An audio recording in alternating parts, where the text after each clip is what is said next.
इस टावर को हसास करार दे दिया गया है। हमारा अपने घर है, हम लोग कहाँ जाएं? हेलो जी, अस्सलाम वालेकुम। मैं हूं राइल गिल और आप देख रहे हैं हमारी वेब। नाज़रीन, इस वक्त मैं खड़ा हूं सिटी व्यू टावर के सामने, जो कि आप देख सकते हैं मेरे पीछे। इस टावर को जो है हसास करार दे दिया गया है और कंटोनमेंट बोर्ड की जानिब से यहाँ के जो लोग रहते हैं, यहाँ पर मकीन हैं लोग, उनको कहा गया है कि इसको जल्द से जल्द खाली कर दिया जाए, क्योंकि ये बिल्डिंग ख़तरे से खाली नहीं है। अब इस बिल्डिंग की थोड़ी सी हिस्ट्री मैं आपको बताता हूँ। 1989 में यहाँ पर डिगिंग शुरू हुई और ये प्रोजेक्ट कंप्लीट हुआ 1994 में, और 95 से यहाँ पर लोग आके रहना शुरू हो गए। इस बिल्डिंग के अंदर 206 फैमिलीज़ रहती हैं, जिनको ये कह रहे हैं कि ये खाली करें बिल्डिंग और यहाँ से जाएं, क्योंकि ये बिल्डिंग हसास करार दे दी गई है। अब यहाँ के जो लोग हैं उनका क्या कहना है, वो चलते हैं, पूछते हैं कि वो क्या कहते हैं इस बारे में। और आपको एक और इम्पॉर्टेंट बात बताता चलूँ कि ये 1997 के अंदर इस बिल्डिंग को ग्रे स्केल में डाल दिया था, यानी कि ग्रे एरिया में डाल दिया था कि इसके अंदर नाकिस जो है वो माल लगा हुआ है, जो इसकी मटीरियल है वो अप टू द मार्क नहीं है या क्वालिटी उसकी अच्छी नहीं है, जिसकी वजह से 97 के अंदर इस बिल्डिंग को ग्रे लिस्ट में डाल दिया गया था। पिछले एक हफ्ते से इस बिल्डिंग की गैस, पानी और बिजली बंद है और यहाँ के मकीनों को कहा गया है कि जल्द से जल्द इस बिल्डिंग को खाली कर दिया जाए। तो चलते हैं और यहाँ के मकीनों से पूछते हैं कि वो इस बारे में क्या कहते हैं। आ जाए।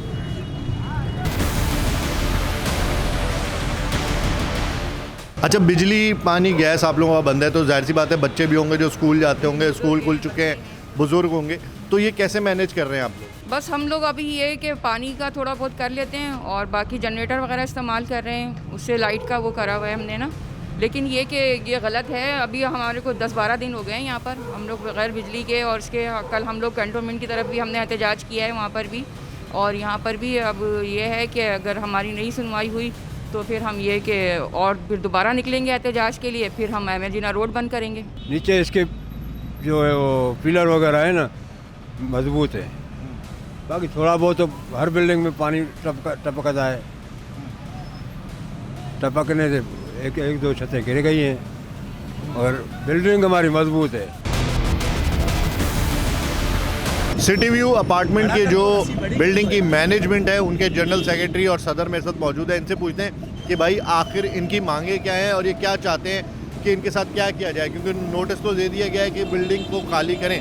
तो आप पूछते हैं इनका मौक़िफ़ क्या है, ये क्या समझते हैं। अस्सलाम, क्या नाम है आपका? मेरा नाम असद है, मैं सिटी व्यू अपार्टमेंट का जनरल सेक्रेटरी हूँ। मेरे साथ जैन नज़ीर साहब मौजूद हैं जो इस बिल्डिंग के सदर हैं। हमारा मौक़िफ़, हमारी एक ही बात है, गुजारिश हमारी हकाम बाला और दीगर सबसे यही है कि हमारे जो इस इतने बड़े 206 लोग यहाँ पे आबाद हैं, 206 फैमिलियाँ, करीब 2000-2500 लोग आबाद हैं, उनकी सरों के छतों का मामला है। आपसे गुजारिश ये है, हुकाम बाला तमाम तरह से गुजारिश ये है कि हमें टेस्टिंग का मौका दिया जाए, टेस्ट करवाया जाए, वो टेस्ट जो कि हुकाम बालों को हमारी जान माल का हिफाजत जैसे उन्होंने दावा किया हुआ है, जो उनको करवाना चाहिए था वो हम अपने जेब से करवाना चाहते हैं। उस वक्त तक टेस्ट के रिज़ल्ट के आने तक और टेस्ट होने तक की हमें कंटोनमेंट बोर्ड की तरफ से NOC दी जाए, हमारी बिजली बहाल की जाए, हमारी गैस और इलेक्ट्रिसिटी और पानी का मामला बहाल किया जाए। तो उसके बाद जो भी रिज़ल्ट आता है, अगर जो पॉजिटिव रिज़ल्ट आता है कि हम यहाँ पर रह सकते हैं, तो लिहाजा हम यहाँ पर रहेंगे और उसको मज़ीद मुरम्मत करवाएंगे, इसको मज़ीद बेहतर करवाएंगे। मामला यहाँ पे इम्पॉर्टेंटली ये है कि ये बिल्डर माफिया और कंटोनमेंट माफिया दोनों मिले हुए हैं। उन्होंने मिली भगत से यहाँ पे इस बिल्डिंग में 2015, 13, 14 तक लीजें मिलती रही हैं, जिसके बारे में कहा जाता है कंटोनमेंट कि हमने कामरान कंस्ट्रक्शन को ब्लैक लिस्ट किया हुआ है। और वही कामरान कंस्ट्रक्शन हमारे अकब में 26 मंजिला बिल्डिंग यहाँ पे प्लॉट बेच के और उसके ऊपर 26 मंजिला बिल्डिंग, उसको इजाज़त है लेकिन हमें घरों में रहने की इजाज़त नहीं है। नाज़रीन, सिटी व्यू अपार्टमेंट की जो कमेटी है, उनके जनरल सेक्रेटरी से बात हुई है और उनका कहना ये है कि यहाँ पर कोई इंस्पेक्शन नहीं की गई।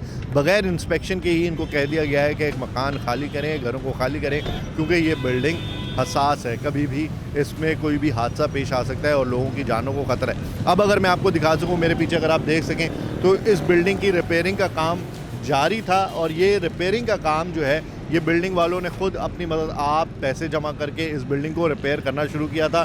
तो अगर आप लेफ़्ट साइड पे देख सकें तो वहाँ से काफ़ी रिपेयर हो चुकी है, लेकिन राइट साइड पे जब ये काम शुरू हो रहा था या हो रहा था, उस वक्त कैंटोनमेंट ने आके इनके मजदूरों को भी रोक दिया और उनका माल भी जब्त कर दिया। अब बकौल इनके यहाँ की कमेटी के कि उनको काम करने से रोक दिया गया है। और उनके मुताबिक उन्होंने जो खुद इंस्पेक्शन करवाई है उसके मुताबिक उनका कहना ये है कि इंजीनियर्स ने कहा है कि इसके पिलर्स मजबूत हैं और ये बिल्डिंग अगले 20 से 30 साल आराम से गुजार सकती है। अब देखना ये है कि कैंटोनमेंट बोर्ड ने इनको क्या कहा है और आगे चल के इस बिल्डिंग का क्या फ़ैसला होता है। अगर देखा जाए तो बाहर से इस बिल्डिंग की हालत काफ़ी खस्ता नज़र आ रही है, लेकिन अंदर से इसकी क्या हालत है वो तो इंजीनियर जब इसकी इंस्पेक्शन करेंगे तभी बताएंगे। फ़िलहाल के लिए इस बिल्डिंग के जितने मकीन हैं उनको कहा गया है कि आप ये बिल्डिंग जल्द से जल्द खाली कर दें, क्योंकि ये बिल्डिंग बहुत ही हसास है।